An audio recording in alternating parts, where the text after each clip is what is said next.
നമ്മുടെ ചടയമംഗലം ഗ്രാമപഞ്ചായത്തിലെ പൂങ്കോട് വാർഡിലെ ഉപതെരഞ്ഞെടുപ്പ് ഇപ്പോൾ അവസാന ഘട്ടത്തിലേക്ക് നീങ്ങിക്കൊണ്ടിരിക്കുകയാണ്.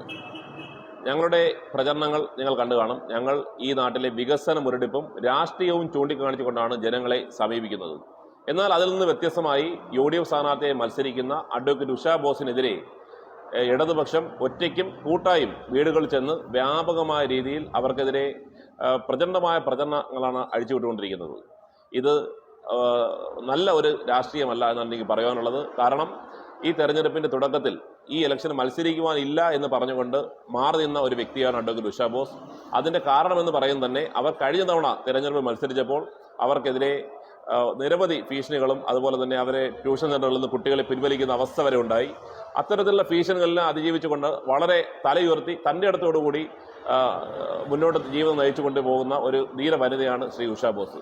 അവർക്ക് അവരുടെ തൊഴിലും അധ്യാപന വൃത്തിയുമായി അവർ ഒതുക്കിക്കൊടുക്കാനാണ് അവർ ആഗ്രഹിച്ചത്. എന്നാൽ ഈ നാട്ടിലെ ജനങ്ങൾ, ഈ പൂങ്കോട് വാർഡിലെ ആളുകൾ അവർ ചെലുത്തിയ സമ്മർദ്ദം മൂലമാണ് അവർ തെരഞ്ഞെടുപ്പ് ഘട്ടത്തിലേക്ക് കടന്നു വന്നത്. അപ്പോൾ ആ ഘട്ടത്തിൽ CPM പോലും അവരുടെ ജനപ്രീതിയിൽ ഭയം കൊണ്ട് അവരുടെ വീട്ടിൽ സമീപിച്ച് LDFന്റെ സ്ഥാനാർത്ഥിയാകണമെന്നവരെ ആവശ്യപ്പെട്ടിട്ടുണ്ട്. പക്ഷേ അവർ അടിയുറച്ച ഒരു കോൺഗ്രസ് കുടുംബത്തിൽ നിന്ന് വന്ന ഒരു വനിതയായതുകൊണ്ട് അവർ ആവശ്യം നിരസിക്കുകയും അവർ ഇന്ത്യൻ നാഷണൽ കോൺഗ്രസിന്റെ പ്രസ്ഥാനത്തെ മുറുകെ പിടിച്ചുകൊണ്ട് ഈ പ്രസ്ഥാനത്തിന് വേണ്ടി മറ്റെല്ലാം തേച്ചുകൊണ്ടാണ് ഈ തെരഞ്ഞെടുപ്പുകൾ മത്സരിക്കുന്നത്. അവർക്കെതിരെ നടത്തുന്ന ഇത്തരം പ്രചരണങ്ങളിൽ നിന്നും ഇടതുപക്ഷം പിന്മാറുക തന്നെ വേണം. അതുപോലെ ഇന്നലെ അവരുടെ ഇടതുപക്ഷത്തിന്റെ ഒരു യോഗത്തിൽ അവർ പ്രസംഗിക്കുന്നത് കേട്ടു. ഇവിടെ ഉഷ ബോസ് വിജയിച്ചു കഴിഞ്ഞാൽ ഈ നാട്ടിലെ വികസനമെല്ലാം മുരടിച്ചു പോകുന്നു. ഞാൻ ചോദിക്കുകയാണ്, അല്ലെങ്കിൽ ഇവിടെ വികസനമെല്ലാം നിറഞ്ഞു നിൽക്കുകയാണോ? ഇവിടെ ഒരു വികസനവുമില്ല. വികസനം ആ മുരടിപ്പ് ചൂണ്ടിക്കാട്ടിയാണ് UDF തെരഞ്ഞെടുപ്പിനെ നേരിടുന്നത്. ഇവിടെ 40 വർഷത്തെ ഇടതുപക്ഷ കുത്തക അവസാനിപ്പിച്ചുകൊണ്ട് ശ്രീ പ്രയാർ ഗോപാലകൃഷ്ണൻ ചടയമംഗലത്തെ പ്രതിനിധീകരിച്ച് MLA കടന്നു വന്നു. എന്തെല്ലാം വികസനങ്ങളാണ് ഇവിടെ ഉണ്ടായത്? നമ്മുടെ ചടയമംഗലം ജംഗ്ഷനിലിരിക്കുന്ന KSRTC സബ് ഡിപ്പോ ശ്രീ പ്രയാറിന്റെ സംഭാവനയാണ്. നമ്മുടെ സബ് ട്രഷറി ശ്രീ പ്രയാർ കൊണ്ടുവന്നതാണ്. പ്രയാർ കൊണ്ടുവന്ന IHR technical higher secondary school ഇവർ പൂട്ടി.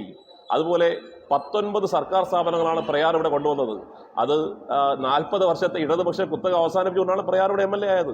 അപ്പോൾ അതുപോലെ ശ്രീമതി ഉഷ ബോസ് ഈ വാർഡിന് ജനപ്രിയ തെരഞ്ഞെടുക്കപ്പെടുകയാണെങ്കിൽ ഉറപ്പായും ഈ നാടിനും ജനങ്ങൾക്കും വളരെ നല്ല രീതിയിലുള്ള അവരുടെ ഒരു കുടുംബാംഗത്തെ പോലെ അവർ ഓരോ വീട്ടിലും അവരുടെ കുടുംബങ്ങളുടെ സുഖത്തിലും ദുഃഖത്തിലും അവർ ഈ നാട്ടുകാരോടൊപ്പം ഉണ്ടാകും എന്ന് എല്ലാവർക്കും ഉറപ്പാണ്. അവർ വിജയിക്കുമെന്ന് ഈ നാട്ടിലെ എല്ലാ ആളുകൾക്കും അറിയാം. ഈ വിജയത്തിൽ വിരളി പൂണ്ടാണ് ഇത്തരത്തിലുള്ള കുൽസിത പ്രവർത്തനങ്ങളുമായി ഇടതുപക്ഷം മുന്നോട്ട് പോകുന്നത്. അവർ അതിൽ നിന്ന് പിന്തിരിയണം എന്നുകൂടി പറഞ്ഞുകൊണ്ട് എൻ്റെ വാക്കുകൾ ഉപസംഹരിക്കുന്നു.